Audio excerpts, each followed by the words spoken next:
તો જૂનાગઢના મેંદરડા પંથકમાં ધોધમાર વરસાદ વરસ્યો, મધવંતી ડેમ થયો ઓવરફ્લો. ડેમ ઓવરફ્લો થતાં મધવંતી નદીમાં ઘોડાપૂર આવ્યો. નદીનો કોઝવેનું ધોવાણ થતાં ગાબડું પડ્યું અને 5 ગામોને અવરજવર કરતો રસ્તો બંધ કરવામાં આવ્યો. કોઝવે ઉપર પોલીસ બંદોબસ્ત ગોઠવી દેવામાં આવ્યો.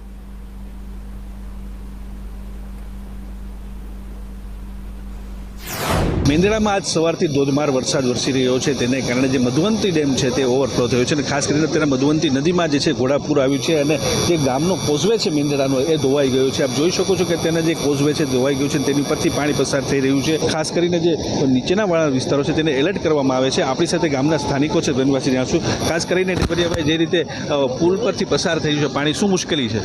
સતત 2 કલાકથી વરસાદ વરસી રહ્યો, માલણકા ડેમ ઓવરફ્લો થઈ ગયો છે.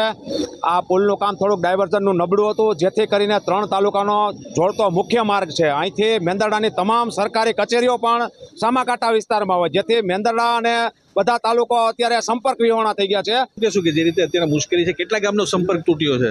અત્યારે મેંદરડા સામાકાંઠા વિસ્તારમાં જેટલી કચેરીઓ બધી છે એ સામાકાંઠા વિસ્તારમાં આવે, જીબી બોર્ડ બધું સામાકાંઠામાં આવે. મેંદરડા અને સામાકાંઠા વિસ્તારનો આખો સંપર્ક તૂટી ગયો છે. ડેમમાંથી પાણીની આવક સતત વધી રહી છે, તેને કારણે જળસ્ત્રાવમાં પણ વધારો જોવા મળી રહ્યો છે. નીચાણવાળા ગામોને એલર્ટ પણ કરી દેવામાં આવ્યા છે. કેતનજા સંદેશ ન્યૂઝ, મેંદરડા.